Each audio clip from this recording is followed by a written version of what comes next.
Hello, everybody, and welcome to the second sip. I was a little bit late starting today. Sorry about that. I just had some issues with playing around with this transparency background.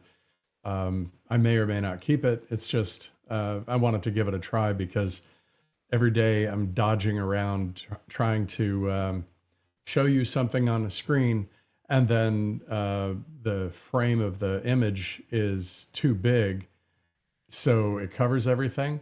And then secondly, I don't need my background in the picture. It's not that important, but we'll see. Let me know as we go here what you think of this, if you like this or not, because if it's really not, if it's a distraction, like when you move your head, I know parts of me are going to disappear and, things like that.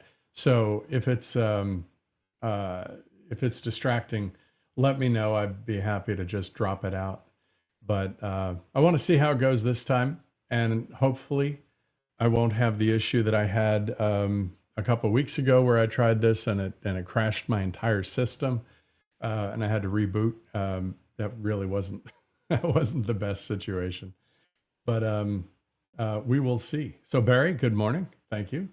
Hello. And I'm going to hop in to our second sip stream over on locals, so I can see your icons on the feed. There we go. Sound is good. Excellent. Appreciate that. And so like I said, slightly different look today. I'm trying to take some of the background out of the image. It may or may not crash the system. If it crashes, it may take me as much as 5 minutes to come back, because when it crashed last time, it crashed everything and I had to completely reboot my computer. But I'll bring it back, and then I'll just, clip together the recording for those who watch the recording instead of the live video. So, but today I wanted to do something just a little bit different, not totally different. I mean, it's the same concept, but I'm hoping to add a little bit of, add some folks to this stream that I don't normally add, and that is folks over on LinkedIn. So I've had a number of people join recently because I started posting a few things on LinkedIn. A lot of folks over there know me from a variety of situations, different career paths that I've taken or had. So I just thought I'd pop a note over there. And, today it's just going to be a simple link. So anyone joining is just going to be looking at that link going, what the heck is this? Let's see if I can edit that post and put just a little bit more in it than that. Not letting me edit the post. Oh, well, I'm not going to fuss over it. Because those of you who are here, you're the people that I'm here to present to for the most part. And while I definitely would love to expand the audience a little bit by adding some folks from LinkedIn, those who already know will be here anyways, and I'm posting the videos afterwards over there in the afternoon.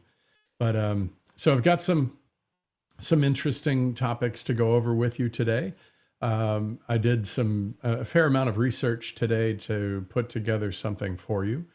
And one of the first things is, I like to just throw it out there. When I first looked at this today, it was a bloodbath. It was all red, but kind of looking nice today. Things are kind of tweaking up since I first saw it, because the red was like all the way down into the corner when I first opened this up. Now, a lot of these lower, the health and technologies and, those areas are actually starting to tick up into the green, which is a nice thing to see. And then, of course, these big guys over here that are always, they always seem to be experiencing some kind of boost or increase. They're always, it's like a 50-50 every day that you're going to have a couple of reds show up, just because they go up. And then where else can they go? They're going to have even $1 down is enough to cause it to go down. So there you go. So that's our little hit of the stock heat map today. I watched the first sip, the Scott Adams School today, so I watched a good chunk of that, and oh yeah, it's really cool to know that you can keep the little one intrigued by me, which I find that really funny. Although I do have to say, my my cousins, as I grew up, I have literally no joke, somewhere in the neighborhood of 100 cousins, because of the fact that I was born into a family with my mother being the oldest of 11. So she's got quite a few siblings. So she's the oldest of 11, like I said. And most of my mother's family had in the neighborhood of 5 kids. So I have something like 50 cousins, just direct cousins on my mother's side. And my father's the third of 9. And same thing on that side. They didn't have 5, they had more like 4. So, 4 times 9 is 36. So I have something like 80 or almost 90 direct cousins, first cousins. And then when you go into second cousins, it goes like exponential. It goes like over 150 almost instantly. So tons of cousins, tons of little kids that I used to babysit when I was growing up. And yeah, they thought they found me Uncle Dave. Even though I wasn't their uncle, I was Uncle Dave to so many, because I was the guy who could get down on their level, as you probably know, watching me, that I could get right down on a kid's level really quick. But yeah, it's and thank you, Kitten, for the update as well. So as I was saying, I watched the earlier stream, and with that in mind, let's do our quick simultaneous sip. You can have more than one of these a day. That's why we call this the second sip. So just grab your cup or a mug or a glass, a tankard, chalice or stein, a canteen jug or a flask, a vessel of any kind. Fill it with your favorite liquid. I like coffee, and I do. I really like coffee.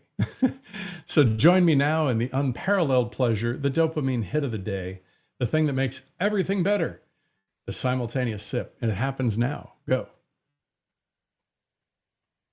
Cheers, cheers indeed. And tea is a perfectly fine sip. I always heard that there was this concept of not my cup of tea. Until you actually start drinking tea, you don't get it. And it's the truth, because if you're a coffee drinker, you're just drinking ground up bean paste, right? Grind up your beans, soak them in water, drain it out, and that's what you're drinking. And that's pretty consistent across the board. There are a few exceptions with chicory coffee. I personally love that coffee, but I don't get it very often because nobody else I know likes it.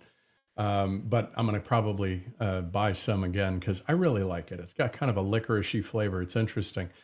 So there's like only one coffee, right? It's varying degrees of strength and smoothness and kick and all of that in the caffeine department. But coffee is, there's no wonder why, if you have enough coffee, you probably are not having any problems with the lower quarters, if you know what I'm saying. It works. But when it comes to tea, there's so many things. I mean, what is tea really? It's just take a bunch of leaves that you go out and pick, dry them out, grind them up sometimes, maybe not, stick them in a pot with hot water, let all the stuff from those leaves get into the water and sift it out. And some of the teas, oh my Lord, they can be just horrific. But on the other hand, there are quite a few of them that are really good. I personally love mint teas.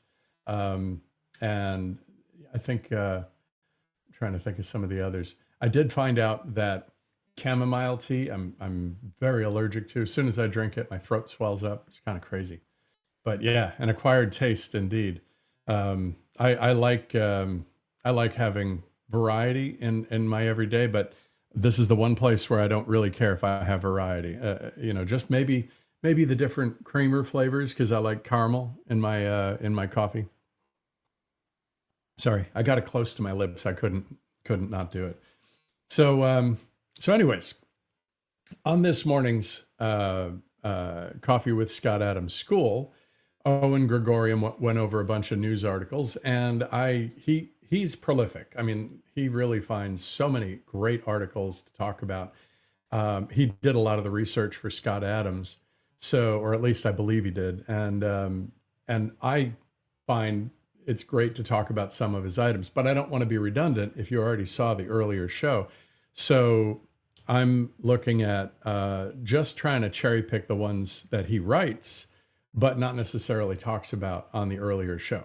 So he did talk about this one here today, which I'll pop out here. And, this is really just, let's see if we can make this a little more readable here for everybody. So, and yeah, we'll figure out whether or not this whole thing works, but we're going to try.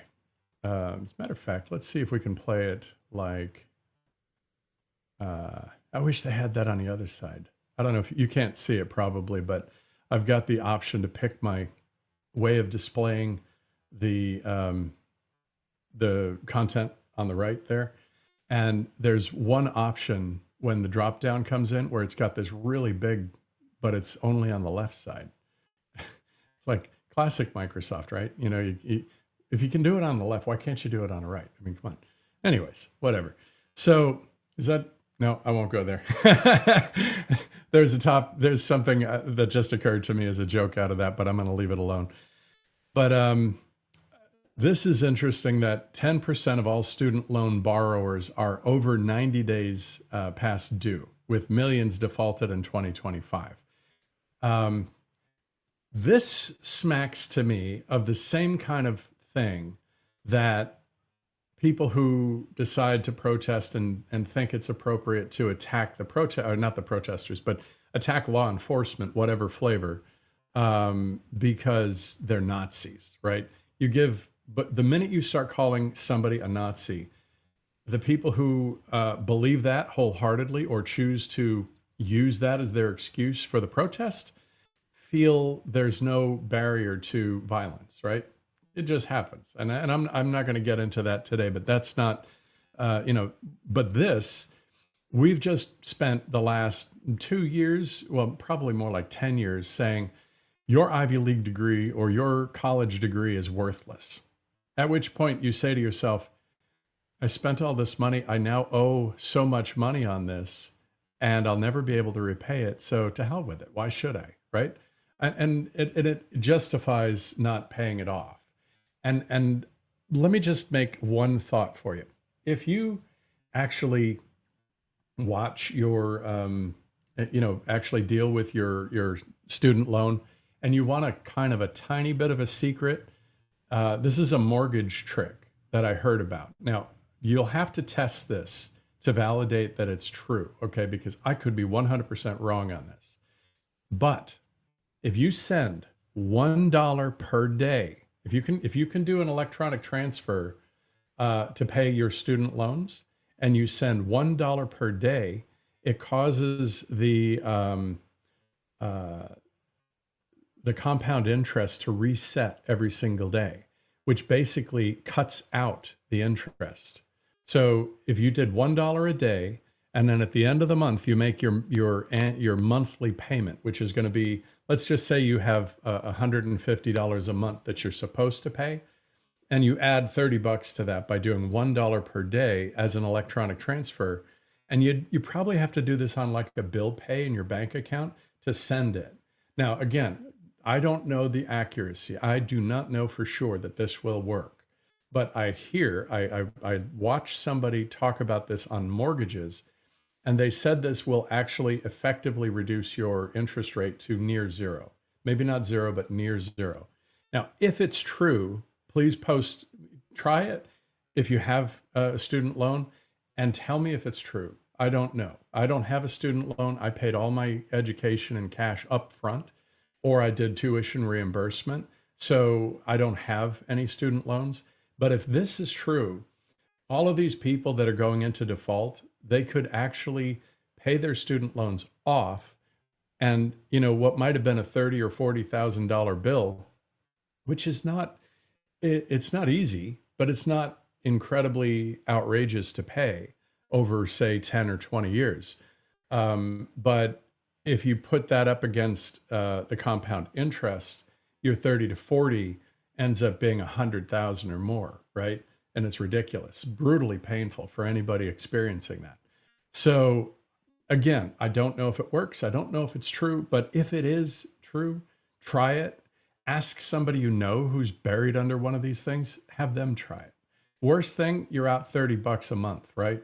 You try it for maybe 6 months to see if it actually stopped the compound interest from jacking your payments up ridiculously, or your total amount owed ridiculously. So I don't know. I'm just hoping it's a positive hack for making these student loans survivable, because in reality, I don't think anybody out there wants to not pay their student loans. In truth, I think they just feel powerless in the face of how much it's going to be, and God knows that totally makes sense. All right, let's go to the next story here. We'll try this on this side. Oh, doggone it. Nothing you ever do with Microsoft doesn't require adjustment. And it's okay. I'm fine with that. Microsoft actually works pretty well in my book for a lot of things. Oh my goodness. It flips it on you no matter what you do. There we go. Well, okay. We'll work with it and take this one up. Yeah, go right there. Okay. So I'm going to talk a little bit about the singularity today and AI today. So this is a good one to kick off. But the perspective here is that there's the singularity as we know it, the AI singularity of general intelligence AGI being reached by AI means that people's jobs are at risk and things like that. And it also means a lot of other things aside from just it being a job, right? It's something that occurs with the jobs. So, but there are a number of aspects of AIs that it's not as good as us, right? Playing poker is one of them. And I got a subtopic on poker that I'm going to talk about a little bit later as well. So how does this play out in the real world for most of us? Being bullish and looking at the optimistic, positive side of AI is one thing, but the fear of where it's going to take us, it's a concern, because we're worried about what's going to happen to all of our jobs or means of income or things like that, and we have the history of looking at the corporations as having zero interest in taking care of us, only in maximizing profit, right? So, that fear is a natural outcome of worrying about AGI kicking in. So, however, there's a pretty good argument that AGI has already occurred, that it occurred in 2020, and that really we're just catching up. There's just little bits and pieces that are advancing along that path. So, but the idea is the fear-mongering perspective, and I won't say fear-mongering, but the bullet head, the header here. I look at these types of statements, so the singularity won't be gentle, as clickbait, because we don't even know what it's going to be like. We don't know if it's going to be harsh, it's going to be brutal. When I think about why we're having so many layoffs, I don't think of it as this is not about where the world is going to be overrun because and everybody's going to be out of a job. I think of those types of headline purely as clickbait, and because we truly can't know what the singularity, because the whole perspective of the singularity is they're talking about an analogy to a black hole, and a black hole has an event horizon where if you go past that event horizon, you can't get out. And the idea is if light goes past that event horizon, It goes in and it can never come back out. And that's why we call it a black hole, because no light comes out. And we don't know what's inside of it. It could be an amazingly brilliant star that is so bright that, just whatever. I don't know. We have no idea. We don't know what's past the event horizon. And that's exactly what we're saying here. We, at this stage, the models that we have cannot predict what's going to happen after AGI. We don't know. So that said, I believe that we shouldn't get caught up into believing that everything is doom and gloom. There's a very good likelihood that it's going to be perfectly fine. Maybe not perfect, but it will be fine and will be okay. Now, I wanted to bring a little, something cool and lead into something funny. So here we have 2 years of telepathy. This is Neuralink, and Neuralink is another one of Elon's companies. And the idea here is that with a brain implant, the folks that are on the receiving end of the brain implant, they're able to actually manage and run devices. And because of that, they, paraplegics and quadriplegics, if you could just imagine what the world might have been like for Stephen Hawking, who basically couldn't do anything except use his eyes and his voice or a breath device to actually speak. He couldn't, he was totally entrapped in his brain, but his brain was totally functional right up to the end. And for the folks who have these implants, their life changes. It just literally changes their life 100%. And the optimism and the how wonderful that is. Look at the smile on this guy's face. He's paralyzed from the neck down, and he's able to play video games. Now, maybe you want to do more in life than play a video game. I believe he does. I think he's really expanding out and trying to do things that are much bigger than just playing a video game. But being able to go outside, like the gentleman in the chair that's outside there, for the first time since he had the illness kick in. I think he has ALS. This guy feeding himself instead of having to have somebody feed him. I mean, can you imagine how difficult it is to have somebody feed you? It's one thing when you're a tiny little baby and you look at the spoon and you're like, yeah, give me that bite. But if you're an adult, and it just feels humiliating if you've done it yourself for a part of your lifetime. So I think it's fantastic what they're doing, and it bodes very well and is a promising future for sure.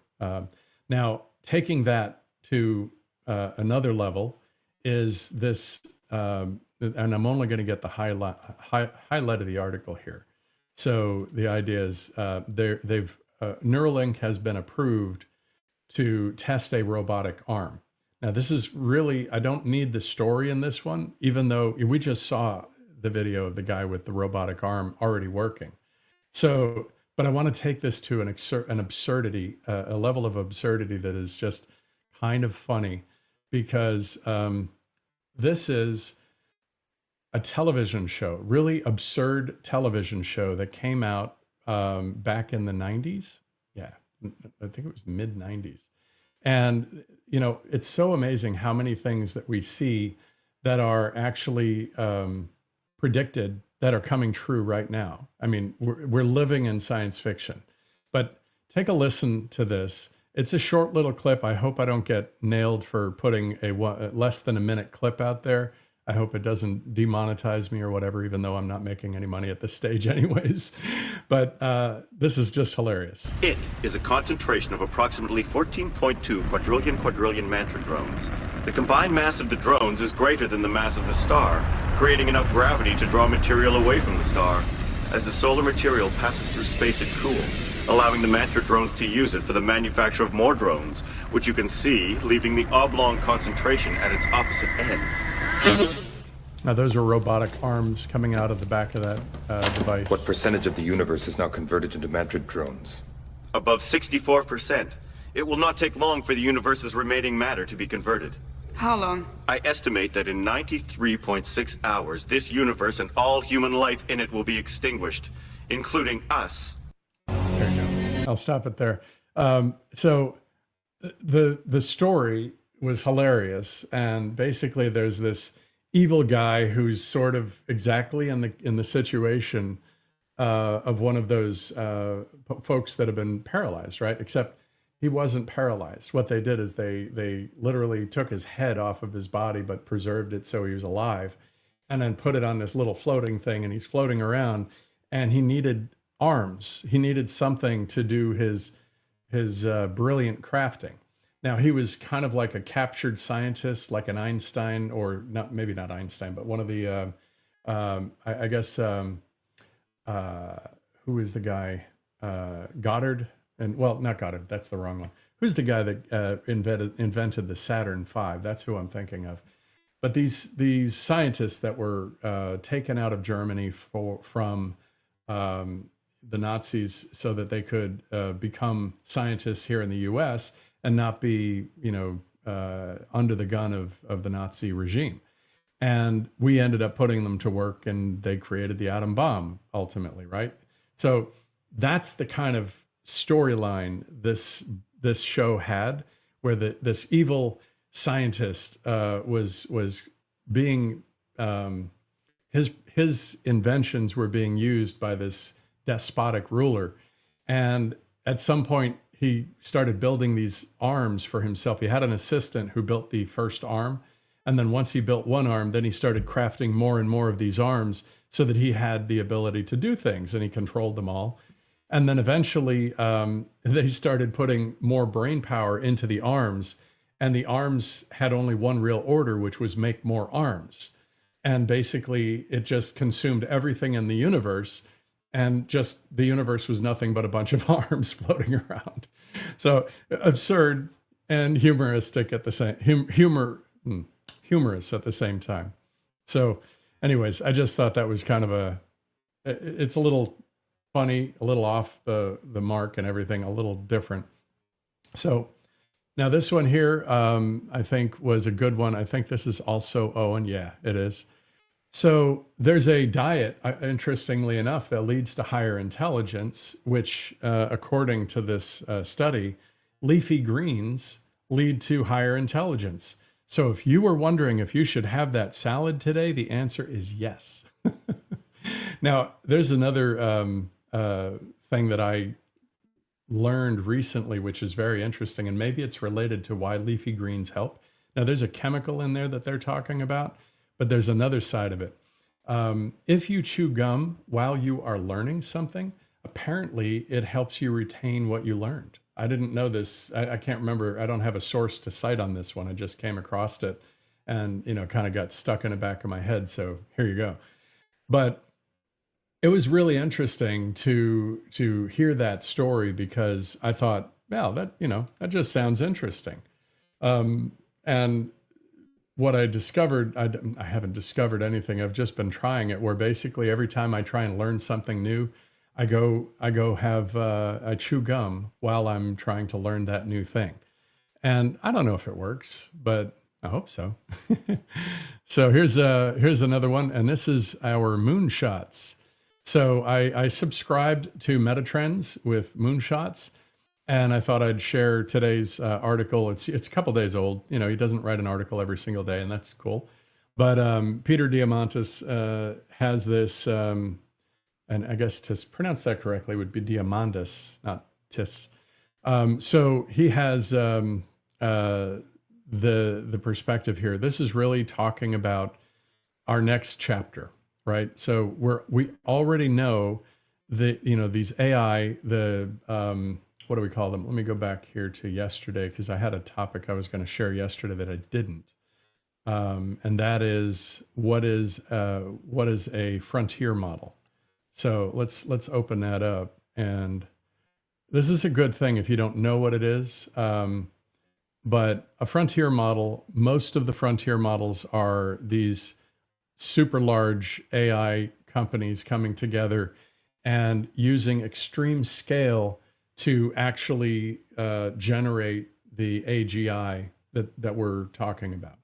Now, the only way to get this level of compute is to have massive data centers. So if you remember over the past couple of years, Elon definitely kicked up a few things with, and 30-minute mark, folks, I probably didn't say it on time. If I didn't see Barry until the last second, I wish I had.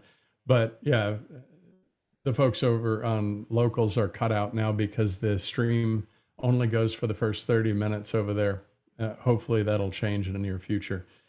But yeah, and I agree with you, Barry. A couple of things that I like what you're saying here. Schools and community colleges are a great start because they focus not just on your ability to learn something, but they specifically focus on some tech skills that are probably, very marketable and sellable in the industry out there in the world, as opposed to the 4-year degree, which is a little more esoteric and a little bit more thoughtful long-term. So I had an associate's and did quite well in my career for quite a while, but then I ended up finishing my bachelor's and it was worth it. Anyways, that's a whole other topic.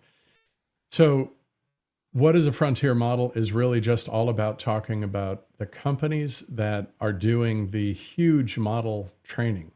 And, the big ones that I always mention are Gemini, OpenAI, Microsoft Copilot now, Grok, of course, with Colossus and Colossus 2. And then you've got Claude and Anthropic. So all of those companies are really dumping billions of dollars into the giant AGI models. And what's beautiful about that is for the vast majority, they can distill those down into small models that can be used in your own agents offline in different methodologies. So you just want to understand when, and I'm only bringing this up so that the terminology is not alien here. The frontier models are the big AGI, the purposes pushing for general purpose AI systems. And they're basically the companies that have the massive infrastructure available to train the models, the huge models, in a major way. And then we can use those distilled models in other things. So where does that come back here? One of the things Metatrends is always talking about is that the frontier models, they're always heating up. There's always a tit for tat and somebody going to the next level. And in order to build AGI, and in order to keep building the giant, there is another article that I don't think, I'm not going to bring it up because it takes me a few minutes to find this one. But there's a great article out there called The Bitter Lesson. And what The Bitter Lesson talks about is that the more compute you throw at a neural network AGI-oriented model, the more likely it is to just come out with great results. And the reason that's significant is because a lot of companies for a long time were trying to do smaller compute with different, just measuring and changing the weights on the neural networks for the models. And all of that was primarily to try and get more out of smaller infrastructure because they didn't really think that the large infrastructure was necessary. They thought that if they had enough capability, the infrastructure would take care of itself, right? You wouldn't need to worry about make a more efficient model. You don't have to have giant infrastructure. And then what they figured out was, in reality, the bitter lesson is just throw more compute. Just keep on throwing compute on it, because the more compute you put on it, the better and more capable all of these things are. They figure themselves out. They're capable of doing that. And so as a result, what is our race right now? It's a chip race. It's a chip race and it's a data center race. And when you take that to the next level, what are we doing? The very next thing is we're going to put those data centers in space. And this whole article is really talking about these orbital data centers essentially coming from disassembling, as they call it, the moon in favor of data centers in space.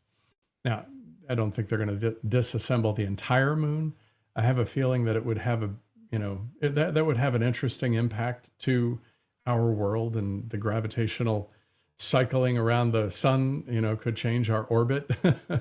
And it could also have a massive influence because we're used to the tidal influences of the moon. So yeah, who knows? I don't know if maybe the satellites become part of that mass and it doesn't matter, but it's a curious question if they really did disassemble the entire moon and turned it into what is effectively a Kardashev scale AI cluster out there in orbit. Who knows what it would do to us? That would be interesting as a planet.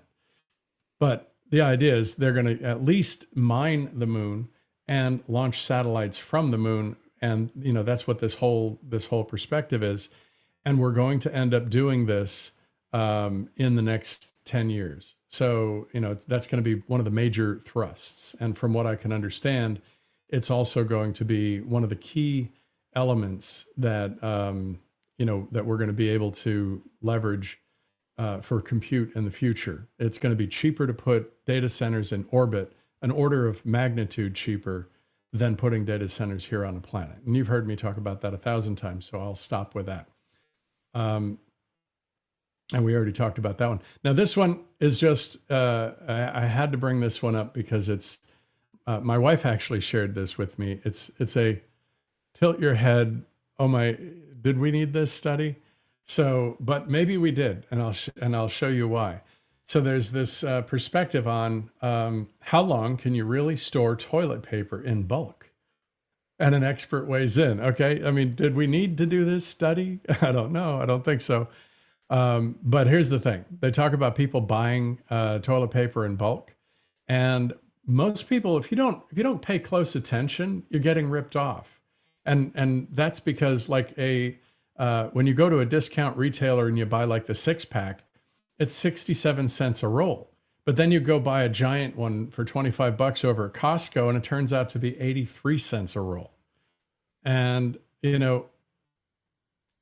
that's not nothing, I mean, but the thing that made it absurd for me, this whole story, was that they were actually talking about the shelf life of toilet paper. And I'm like, who cares? I think, anyways.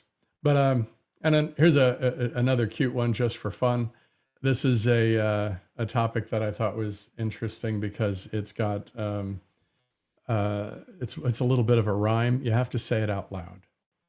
It's related to the Tale of Two Cities. It was the best of shires. It was the worst of Shire. So okay, sorry, dad joke right there, but it was a good one. I thought it was a good one. And all right. So yeah. So funding problem with the AI build out, can't deny that. And that's why the whole data center in space is so important, because the odds of the amount of funding necessary to do the ground-based data centers that are going to cost an arm and a leg in infrastructure, electricity generation, and all of that, it's quite ridiculous. But when you can launch them into orbit and they're dirt cheap, as long as they don't start manufacturing arms, they should be great. So, but yeah. Anyways, so and then we've got this one here, which is this article, which is okay.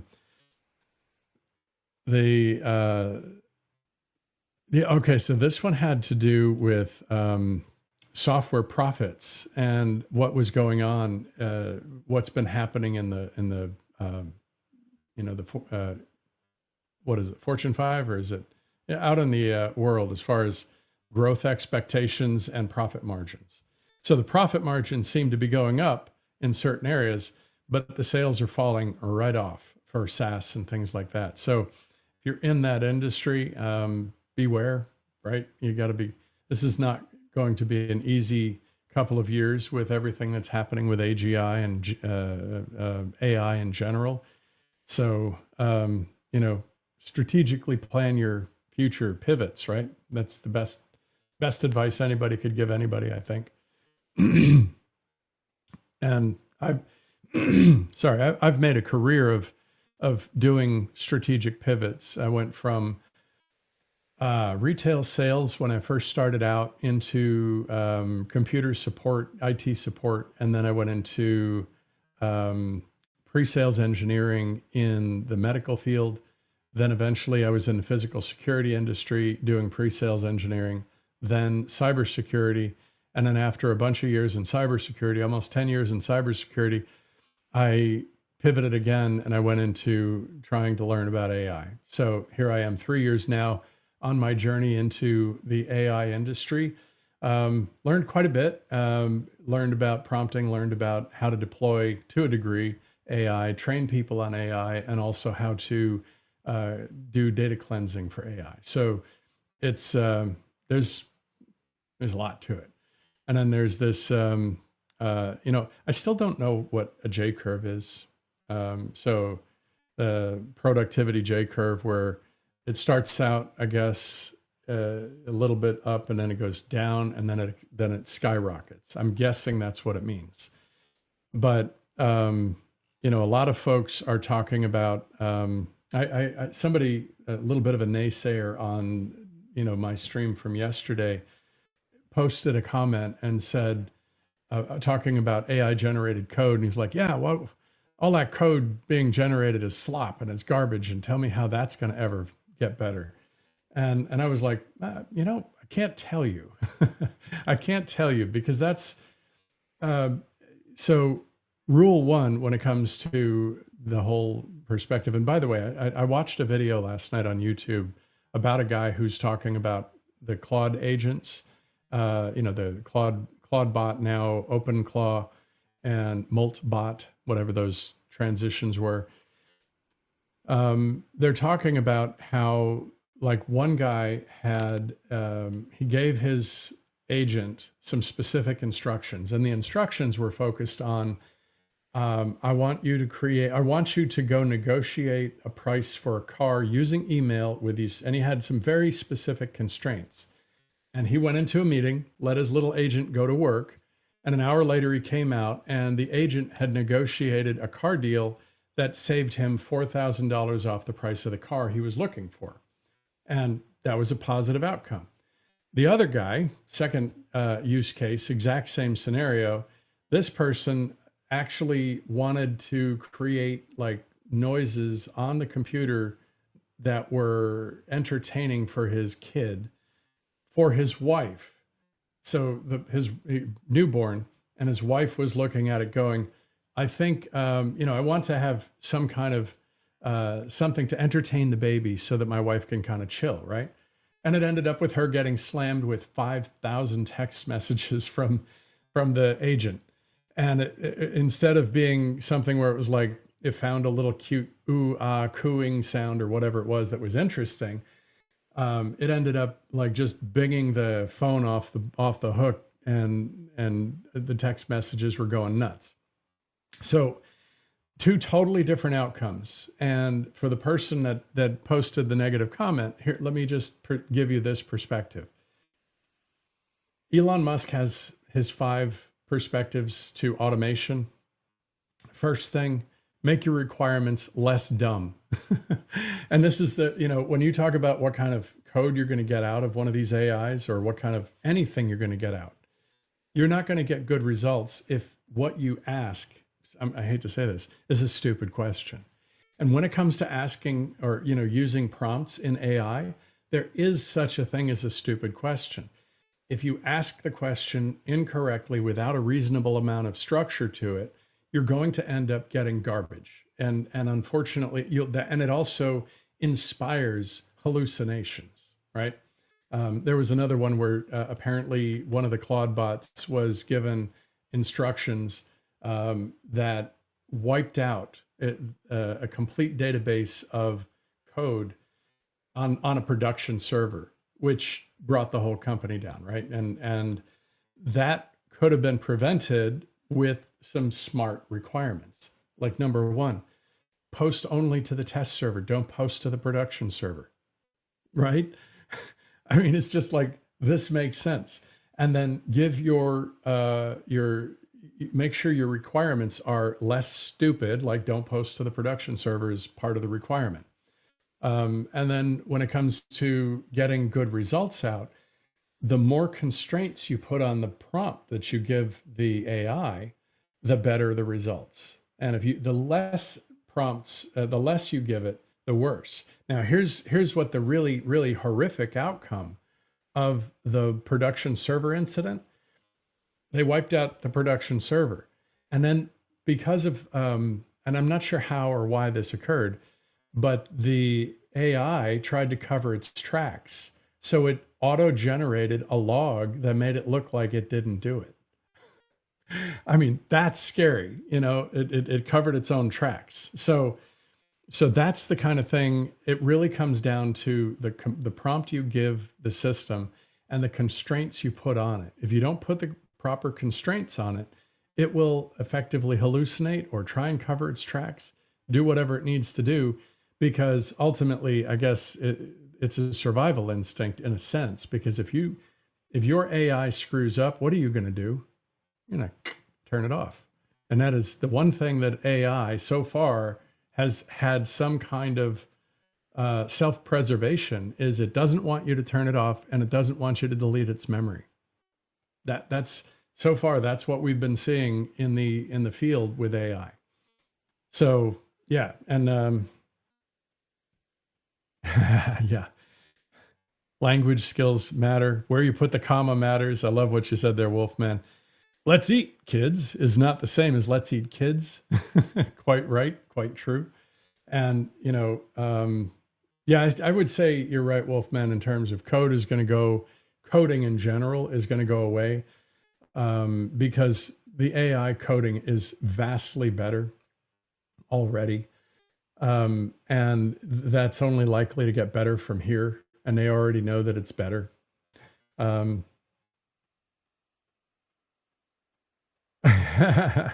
Yeah, Kitten, I hear you. The old, you need one of those BlackBerry keypads. They actually make one now for iPhones, which is funny. Can you believe that?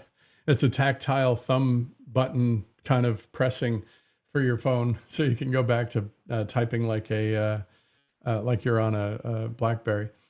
But anyways, this whole perspective of the AI acceleration getting to the level that we need it to get to, it's probably closer to where it is going than where it came from. So, I think that for us, there's going to have to be a way for us to embrace it, but make sure that when we embrace it, we put the right constraints on it. So you don't want a really productive spammer. You don't want a really productive trash creator. You want a really productive efficiency gaining tool that makes things work. And you have to give it a playground, just like anything else. You've got to keep it in the playground before you let it loose. If you don't, you're going to find you won't find out what it can do until you let it run to a degree. And the only safe place to do that is in some kind of what do you call it? Some kind of sandbox.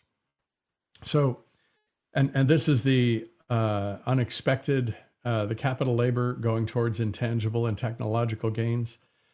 So the productivity J curve, this is finally explaining what I didn't know when I started this. There are intangible gains from prior years that show up in the growth as it accelerates. So this is where this is the J here. So the lower measurement of the growth, lower measured growth versus higher measured growth. I think some of it just comes down to what we're measuring as opposed to what we're seeing. So, but I can tell you, and this is a true thing. I've done, I'm going to say, probably like 20 or 30 AI rollouts for companies in the last year, where we're rolling out an AI product in a company, and this is not like going in and teaching people how to code or anything like that. It's leveraging a tool that has AI built into it and making it work well. And inevitably, the first thing that happens from what I've seen, people dump in a whole bunch of information thinking the AI is way smarter than it is. And they stuff in information that they just don't want to have to work on themselves, because that's the hardest part. It's called data cleansing. It's getting your data ready before you put it into an AI repository that you can then use. So what I discovered and what I've seen is the very first task for me whenever I go in and help somebody on their AI setup is looking at the data sources first, making sure the data sources are clean, making sure that they're coming into the system properly. There was one project I had where I saw a document and they were trying to read the document. And when I tried, the first thing I did is I tried to search the document, just open the document and search it. And I couldn't get a single hit. I couldn't get a single question answered just using the in-house on-document capabilities for search. And the reason I discovered, it took me a while to figure this one out. I took it from a PDF that was unsearchable, moved it into a Word document that was unsearchable. But when I use Word documents, I turn on all the markup. So I see all the little dots and the lines and everything like that. And I noticed that the PDF document, in order to watermark itself, it randomly interspersed spaces into every word. So no words showed up as full words. As a result, you could never search it because the whole word could not be searched. You could not put a word in and it would ever find that word. So it's absolutely ridiculous. And what I ended up doing is I took a document, put it into a closed AI, and massaged the data by saying, go through this. I used a prompt to go through this data, remove all the random spaces, but keep the meaning of the original word, find the original word so that the sentence makes sense. After I did that, it took the AI almost an hour to parse through that document and clean it up. And then after I was done, I still had to work on the document. I had so much in there that was a mess. I ended up working on that one document probably like 4 hours. It was a huge document. It was thousands of pages. So in order to use that, there was so much pre-work that had to be done so that the AI could actually use it, that was the key to making a successful implementation. And so what that was for me was this bottom drop of productivity was the pre-work to using the AI. But as soon as I did that, it definitely accelerated up just like this. We went from getting like 10 or 20% productivity out of the content that we were trying to use up to getting 83 to 90% out of it on the AI. So positive results, but it took manual work and it took somebody to spot what was wrong to be able to make it usable. So that's the kind of pre-work and post-work that AI makes you do. And if you're not doing it, you're not getting the value out of your AI. And that's just a fact. So we'll go over here and check out the next one. I'm not trying to make, I don't want to bore you with all of those details. I hope that isn't too deep what we just talked about. And this one here, I will say I looked at this, but I'm not 100% sure. Again, this is another one where I wasn't really certain that I understood where they were going with this article. So transforming promises in the drug discovery domain remain largely unproven at scale. It's definitely helping with operational efficiency, compressing timelines for research. However, speed alone does not equal monetization, right? Yeah. So, I mean, this is kind of what it's a different perspective, but it's not too different from what I was just talking about with the only way to get something out of AI is to make sure what you put into it is useful and effective before you turn the AI loose on it. Now, this one here, this is just something that caught my eye, so I thought it was interesting. And that is, I'm living in a state right now where, the property tax, my governor is attempting to eliminate property tax in the state. And they're talking about if, it's not possible for a Republican to go in and win in places like California because they can just recall the governor. Literally, they can just say, yep, nope, we didn't like you, you're out. And that's just done with a bunch of signatures done on a street corner. And, they use whatever mechanism to get the signatures. And once they do that, then they can do a vote and recall the governor, and bingo, that didn't work against Gavin, right? Because when I was there, Gavin Newsom had a recall and he was able to keep it. And that's also because they had a huge grassroots capability of getting signatures on the street in California. So, but if the premise of that article was that if a governor went there saying, we're going to eliminate property tax the way DeSantis is trying to do here in Florida, they would probably win, and it would be very difficult to recall them. So that's all. And again, I'm not trying, I don't want to go too deep on the political stuff as much as I know that some of the folks listening enjoy the political side, but I like having a kind of a balanced approach to things like that and not really taking a side or anything like that. Yes, I remember Palm Pilots. When I actually had one of the first Palm Pilots, and I found it useless. It was totally useless. But I ended up getting a Windows phone back in the day, and it literally was about the same size as my iPhone is today, but it had a big old antenna sticking off of it. It was a gold phone and gold colored phone, $600 phone. My kid, I had it in my pocket. My kid pushed me into a pool. Toast. And then when they discontinued it, I bought the warranty on it. They let me exchange it. And I got a new one just as they discontinued it. I got one of the very last ones. It lasted a couple of years. It was great. But it ran an operating system, Windows CE, back when Windows was still in the mobile device market. And you could use a pen to write on it. And what was so bad, and this is where I used to have a 45-minute commute each way to work, and I put a piece of Velcro in the middle of my steering wheel, and I put the Velcro on the back of my phone and stuck it to it so that I could actually text with people using the signature, the handwritten with a stylus, the handwritten language. Crazy. Oh, because he was a kid. He was playing with dad, didn't know that dad had a phone in his pocket, and he was just goofing. I walked by him and he's like, ah. So yeah, it's okay. Thankfully I bought the plan and it got replaced. So now there's a whole bunch of other items here. I actually have taken a few subscriptions on so that I have more access to some really interesting content here.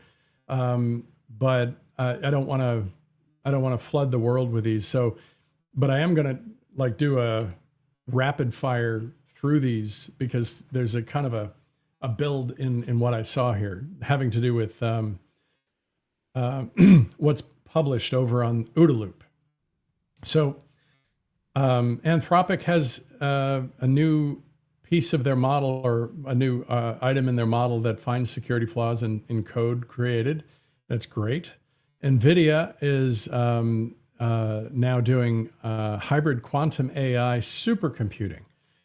So the quantum next gen computers are supposedly going to be quantum computers, and they're supposedly going to be millions of times faster than today's compute. And it looks like NVIDIA is leaning into it. This one was interesting. I don't know if it's, how, but we're now producing hypersonic things. I don't know if it's planes or if it's missiles or what, but we now have a hypersonic manufacturing facility breaking ground in New Mexico. So it's good we're not sitting on our heels in that area. And then OpenAI's model leaps ahead in coding, but creates cybersecurity risk. Great. Just what we were trying to avoid. And then let's see. I'm going to leave that bottom one out because I don't really want to even talk about it. It's ugly. Microsoft develops a new scanner that detects hidden backdoors in your LLM. Now that's good. So we've got Anthropic and Microsoft both going net positive on the securities controls for your AI, and Anthropic going deeper, or not Anthropic, OpenAI going deeper into security flaw generation. I remember one of the really interesting things that I observed when I first got into technology was that Microsoft was concerned about making things work. So, and it was great, right? And so was Novell. And their purpose was, how do I connect devices together, computers and servers? So they created things like NetBIOS and different networking protocols, but none of those protocols were secured. They were pretty open. And because of that, they opened the door for security flaws and exploit potential that we're still struggling with today. So most companies build on the premise that it's better to connect it and solve a problem than it is to build something so secure that when you try and implement it, the security breaks it and you can't even use it and you don't get the benefit from it. So we're always on this cutting edge of build something that makes everybody happy and makes their life better and secure it so that it doesn't cause an exploit and do us harm, right? And that's my perspective right now, is to look more and more at AI. And because I have a cybersecurity background, identify, as much as I can in areas where AI could be better secured for the purpose of making, not producing vulnerabilities and code exploits right out of the box, and instead being built securely, but still being built in a way that allows us to connect all the dots and make things work. So, because if you make it too secure, too strict, nobody's going to use it. That's how it is. So I'm just checking our chat over here. Yeah, you never pushed an, well, that sounds like a good thing. I wish that were true for everybody, but no, I was probably, I would push an adult in a pool when I was a kid.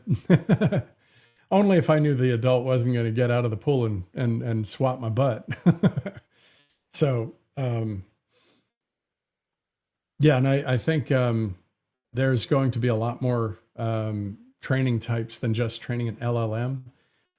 It's going to be video. It's going to be real world. There's going to be a lot of different training modalities.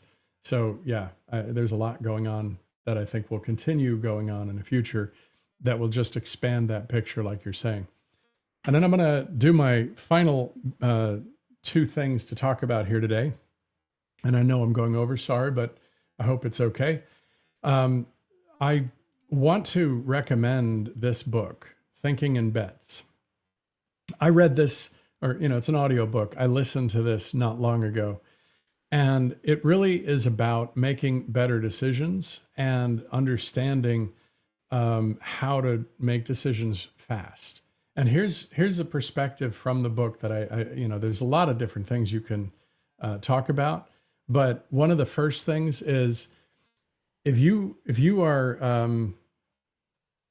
somebody says something to you and they want you to take it on face value, the first thing you can do, one of the key things you can do to kind of hold that from, them being able to just tell you what to think, is say, you want to bet? And when you do that, it puts their brain into a new mode. It actually causes them to step back from asserting their perspective so hard and ignoring the outcome that they can't not. Because a bet is a prediction based on an outcome. You're going to make a prediction on what is the outcome, and you have to make a split-second decision. So if you could just imagine you're sitting around a table with a bunch of poker players, you're playing Texas Hold'em.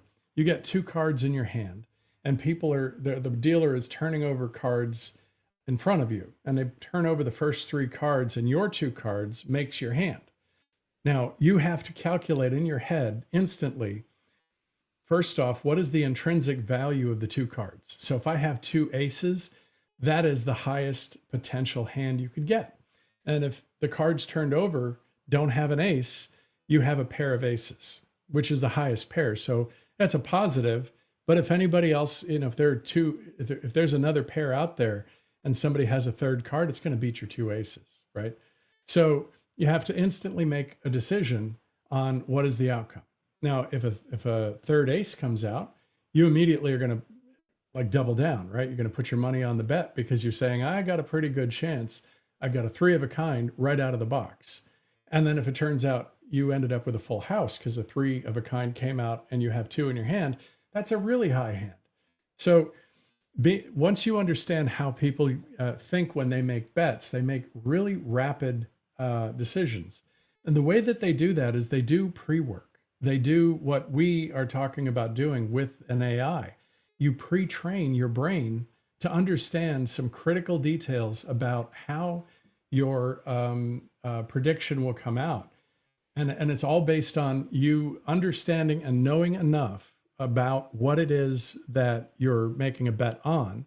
So let's talk about AI. We're going to make a bet on AI that we're going to have satellites in orbit that are going to be they're going to be data centers. What is the potential of that happening? Well, who's the person who said they're going to do it? Elon Musk. Now, the question is not if it's going to happen, it's when it comes to Elon Musk. It's really, really not a good idea to bet against Elon Musk. If he says he's going to do it, the question is seldom if it happens, but when it happens. He might say, 2 years from now. Oh, maybe it's 5 years from now, but it'll happen. He's just got a knack for making things happen. He's got all the equipment, he's got everything vertically integrated, ready to go to make this happen. So that bet is a high probability, and you can make that calculation in your head saying, here's my, what is the hand dealt? Well, we have three of a kind. We've got Elon Musk making a manufacturing bet. We've got a vertically integrated setup because he just got tied in with Samsung for a chip fab, and he's designing the chips, and they're going to be low power chips. And he's got SpaceX, who actually launches gigantic satellites to orbit now.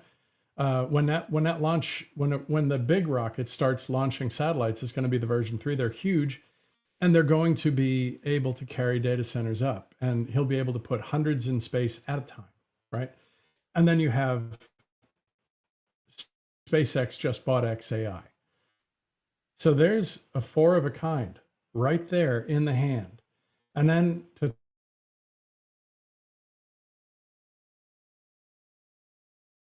top it all off, he's got money. He's got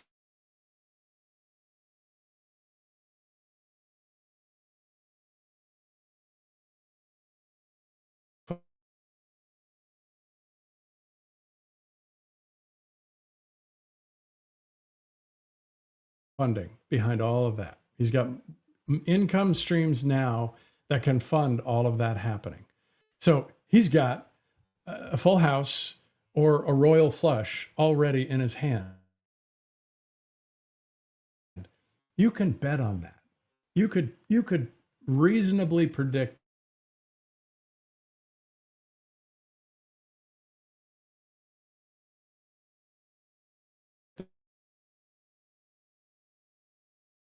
that would be the winning hand over looking at companies like Microsoft or Amazon expanding their ground-based data centers and taking massive market share. So that's kind of the perspective behind this thinking in bets. And it's, in my mind, one of the reasons why stock market analysis has gone from listening to experts who know all about the stocks to going over to the betting world and actually placing bets and wagers based on your knowledge of a company, right? That's why people are now doing more and more of their own personally chosen investments instead of waiting for some fund manager to do it for them. They can get higher returns because of that. You can also go bust because of that. So, this book is absolutely like a must read if you think about things that you want to talk about, you want to learn. Absolutely a must read, I got to tell you. And there was one other book I was going to mention here. This one right here. So this Life 3.0, the forward to this book is again a must read. And I'm going to take you through something about this, okay? The short story, it's maybe no more than 20 or 30 pages. This is the beginning of the story, the beginning of the book. It's called Prometheus Unbound and the Omega Team. Now, the Omega Team is these are the programmers that work at this big company. And they have a direct goal. And let me just zoom this in as much as possible so you can ideally read this. I don't know if it's readable, but I hope it is. And let's just see, does anybody have an opinion on that? Yeah. If there was an army of Elons, we would have an amazing and an interesting future, to be sure. So, but yeah, anybody over, by the way, on the chat, let me know if you see this or if it's readable to you. I'd love to get your feedback on that. But if it's, I'll keep an eye over there. So anyways, the goal of the Omega Team is to build a general AI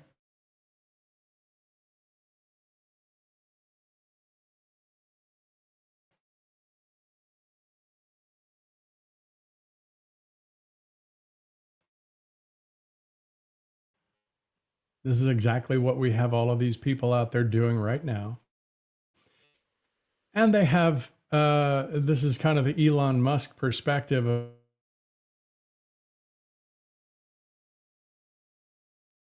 of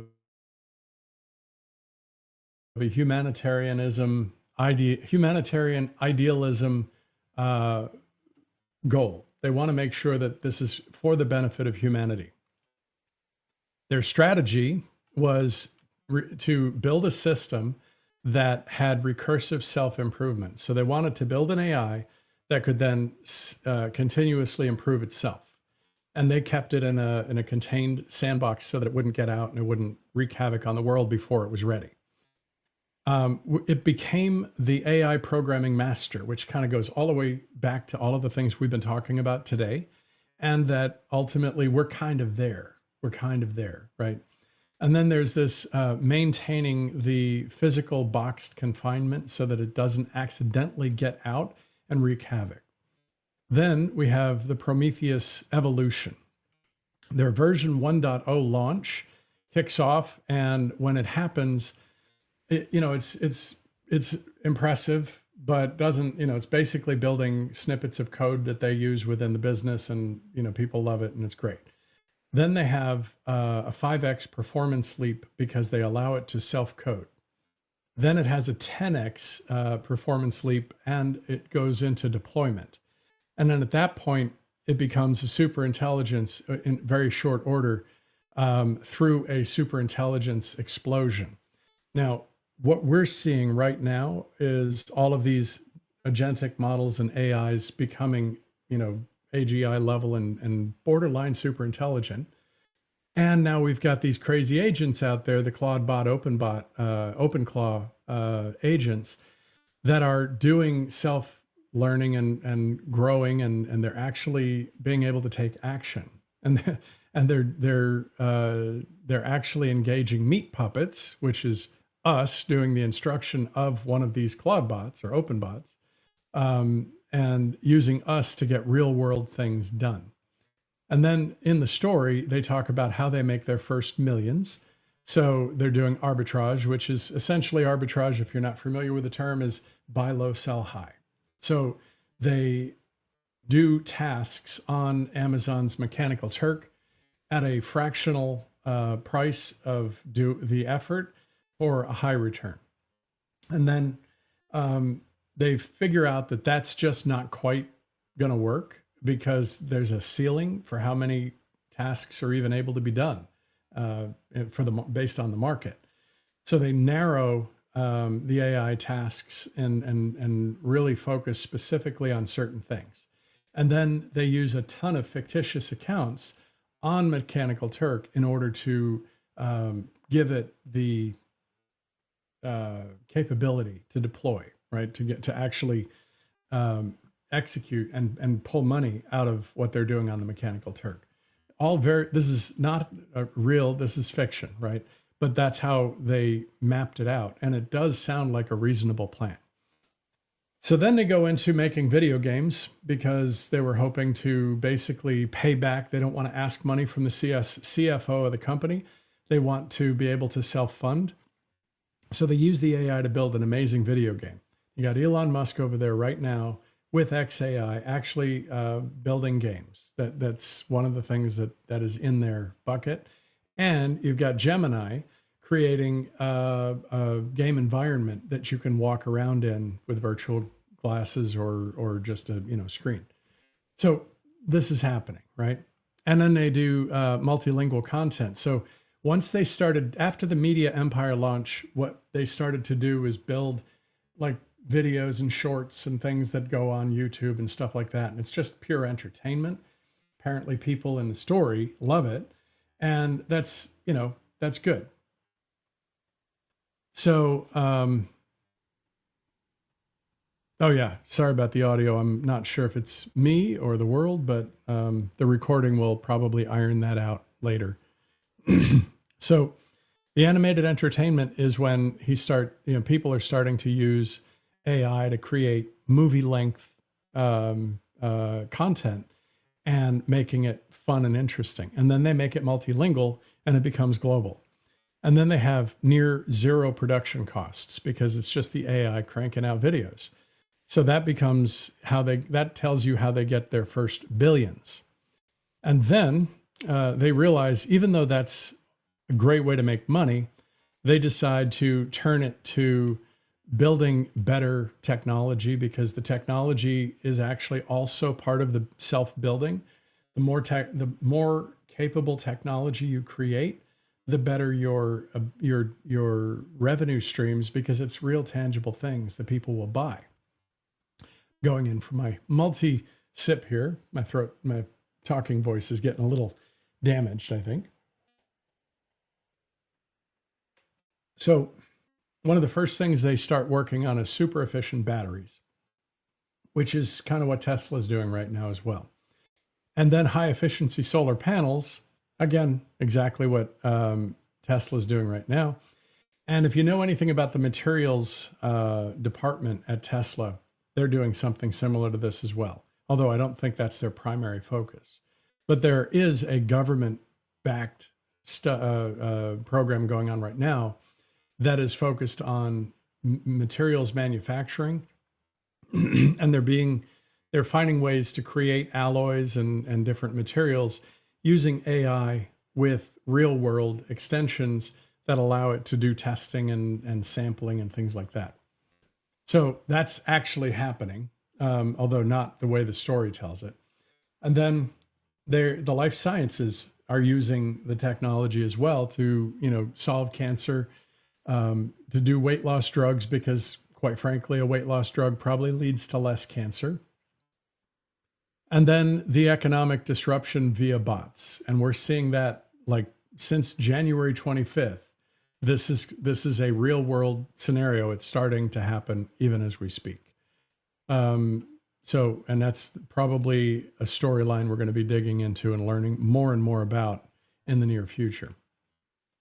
So it's funny how sometimes it won't collapse. And then what happens in the story, they begin influencing, using the media and the video empire that they created. They use it to gain trust, to get people all over the world to trust. Then they use persuasion tactics to influence the world to kind of head in a certain direction.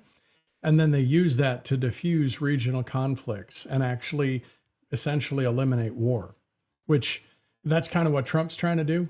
sort of. I don't know if some would disagree with that, I'm sure. But that aspirationally, that's what it seems like he's trying to do. And then the educational. So this is the part where I jump on this bandwagon because I believe that we're going to end up using AI to teach our young.